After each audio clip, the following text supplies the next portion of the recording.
c'est une question importante qui a été inscrite dans l'agenda des 8 universités d'État par le ministre de l'Enseignement supérieur, chancelier des heures académiques. L'objectif, c'était quoi? C'était de réduire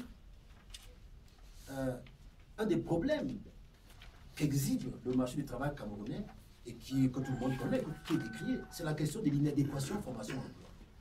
Comment faire en sorte que les universités produisent des compétences et des talents capables de répondre aux besoins du marché du travail? C'est un grand défi. C'est un défi mondial, africain, mais aussi camerounais.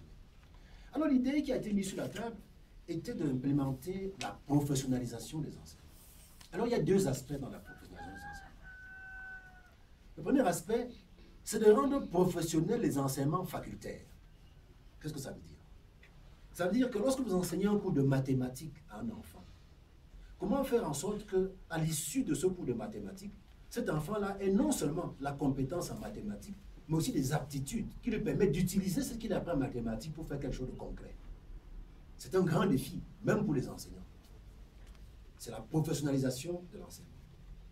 Mais l'autre aspect de la professionnalisation, c'est comment intégrer dans l'architecture institutionnelle de nos enseignements et de nos cursus des parcours professionnels. Et c'est ça, ce deuxième aspect, qui a mené tout ce qu'on voit dans les universités d'aujourd'hui. Les licences professionnelles procèdent de cela. Les masters professionnels procèdent de cela. Et dans certaines universités camerounaises, vous avez même entendu parler de doctorats professionnels qui procèdent de cela. L'université de Tchang, fort heureusement, a les deux aspects. Les deux aspects. L'aspect de la professionnalisation des enseignements facultaires, donc.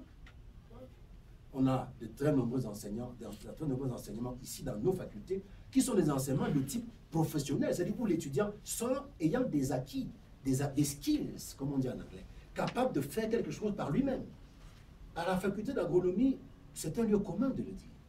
À la faculté de sciences, nos étudiants qui font par exemple la filière sciences biomédicales peuvent vous dire, ils sortent de là avec des outils de leurs mains. C'est pas qu'ils peuvent faire. Et pourtant, nous sommes dans des facultés. À côté de cela, et bien entendu, l'université de Tchang est l'université qui est aussi reconnue parce que c'est la seule qui a autant d'instituts privés d'enseignement supérieur dans sa JDC. Nous avons 25 IPES qui sont gérés sous tutelle de l'université de Tchang. C'est énorme, c'est important. Mais cela nous permet, n'est-ce pas, d'externaliser notre capacité à produire des enseignements professionnels, car comme vous le savez, la plupart des IPES, il faut bien le dire, produisent des formations professionnelles. Très peu produisent des licences en sciences économiques, des licences en droit, des licences en sciences. Tout le monde sait, hein, quand on va dans une IPES, en général, c'est parce qu'on veut faire de l'informatique, on veut faire de l'agronomie, on veut faire de la technologie, on veut faire... Donc c'est très professionnel. Et le fait que l'université de Tchang encadre ces IPES, et ces IPES sous sa tutelle, permet donc, parce que ne l'oubliez jamais, tous les diplômes des IPES sous tutelle de l'université de Tchang sont les diplômes de l'université de Tchang. Et non pas des diplômes des IPES. Il faut bien le dire. Donc cela nous permet de mettre en œuvre précisément un des vœux du ministre de l'Enseignement supérieur qui est donc de professionnaliser autant que possible l'enseignement. Alors, évidemment, dans ce contexte, il y a de très nombreux défis que cela pose, notamment le défi du contrôle